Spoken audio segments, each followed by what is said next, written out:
Para empezar, el corazón es un órgano muscular hueco en forma de cono invertido, con el vértice dirigido hacia abajo, hacia la izquierda y la base hacia arriba, que se extiende entre la segunda costilla y el quinto espacio intercostal. Se localiza en el mediastino medio entre los pulmones, detrás del esternón y delante del esófago.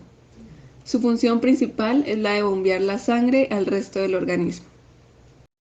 Con respecto a su histología, se dice que el corazón está conformado por dos grandes grupos de células.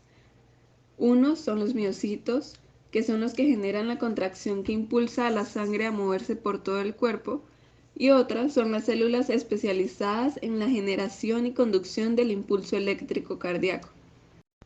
De su morfología externa se sabe que el corazón está envuelto por pericardio, el cual tiene dos hojas, una interna sobre la superficie cardíaca y otra externa que está fijada a los grandes vasos que salen del corazón.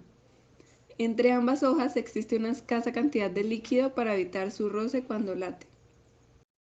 Por otra parte, su morfología interna está constituida por 4 cavidades, 2 en el lado derecho y 2 en el izquierdo.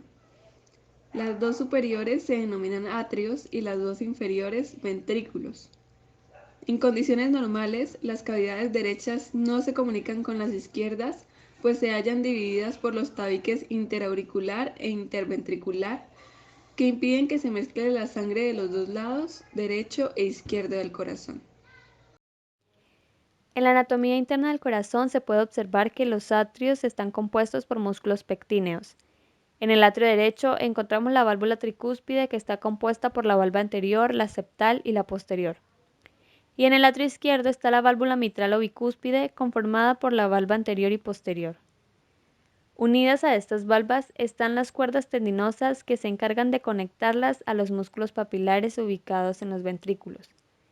Los ventrículos en su interior están compuestos por haces de fibras musculares cardíacas denominadas trabéculas carnosas. Dividiendo ambos ventrículos se encuentra el tabique interventricular, que impide la mezcla de sangre rica en oxígeno con la sangre pobre en oxígeno. Y por último, en el ventrículo derecho se encuentra la banda moderadora, por donde pasa la rama del fascículo atrioventricular. Irrigación coronaria. Las arterias coronarias son las arterias encargadas de nutrir todo el corazón. De la aorta ascendente nacen dos arterias, la arteria coronaria izquierda y la arteria coronaria derecha. La arteria coronaria derecha tiene dos ramas, la arteria marginal y la arteria interventricular posterior. Esta arteria coronaria derecha lleva sangre al ventrículo derecho, la aurícula derecha, al nódulo sinuoauricular y al nódulo auriculoventricular. La arteria coronaria izquierda, que traza un corto trayecto llamado tronco común de la arteria coronaria izquierda, se bifurca en interventricular anterior, que desciende por la parte anterior del surco interventricular, y circunfleja, que se dirige siguiendo el surco atrioventricular hacia la izquierda, rodea al margen obtuso del corazón y sigue hacia su cara posterior. La arteria interventricular anterior es la que riega un mayor territorio del miocardio ventricular. Da ramas que penetran en el tabique interventricular, las septales, y otras que recorren la porción anterior del ventrículo izquierdo, diagonales. La arteria circunfleja riega la zona lateral del ventrículo izquierdo y da ramas marginales. Drenaje venoso. El seno coronario es un pequeño órgano contráctil hueco cuya función es la de drenar el 70% de la sangre que se produce en la pared miocárdica. Está situado en el surco auriculoventricular posterior izquierdo. Comienza aproximadamente en el borde izquierdo del corazón y, recorriendo el mencionado surco hacia la derecha, desemboca en la aurícula derecha por debajo y medial al orificio de la vena cava inferior. Las venas cardíacas que drenan junto con él son la vena cardíaca mayor, que se origina en el ápice del corazón, discurre junto con la arteria interventricular anterior por el surco interventricular. Es la encargada de drenar al ventrículo izquierdo. Vena cardíaca media. Surge también en el ápice del corazón y asciende por el surco interventricular posterior, desembocando en la porción terminal del seno coronario. Drena el ventrículo derecho. Vena cardíaca menor. Es delgada y desciende por el borde derecho del corazón y a través del surco coronario en su posición posterior derecha.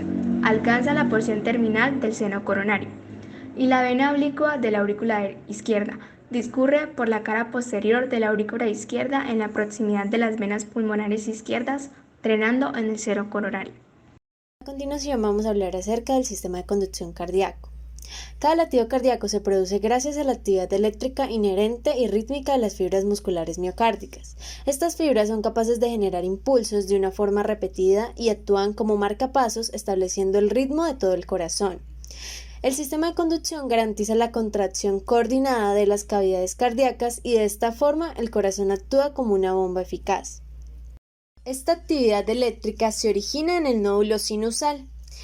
Este nódulo se conoce como el marcapasos natural del ser humano porque es el que inicia la actividad eléctrica gracias a su propiedad de automaticidad. Cada potencial de acción generado en este nódulo se propaga a las fibras miocárdicas de los atrios. Se considera que hay unas vías preferenciales a nivel de los atrios, los cuales sería el fascículo o el ASP de Bachmann, que iría hacia el ventrículo izquierdo, y se tendrían otras 3 vías o tractos internodulares, que sería el anterior, mediano y posterior, en el que pues el impulso eléctrico llega hacia el nódulo atrioventricular, el cual se localiza en el tabique interatrial. Este es importante debido a que aquí se produce un retraso del impulso eléctrico que permite que se contraigan antes los atrios que los ventrículos. Los impulsos de las fibras musculares cardíacas de ambos atrios convergen en este nódulo, el cual los distribuye a los ventrículos a través del haz de His. El haz de His se dirige hacia la porción muscular del tabique interventricular y se divide en sus ramas derecha e izquierda, las cuales a través del tabique siguen en dirección hacia el vértice cardíaco. Las ramas del haz de His acabarán en unos pequeños fascículos conocidos como fibras de Purkinje, las cuales conducen rápidamente el potencial de acción a través de todo el miocardio ventricular.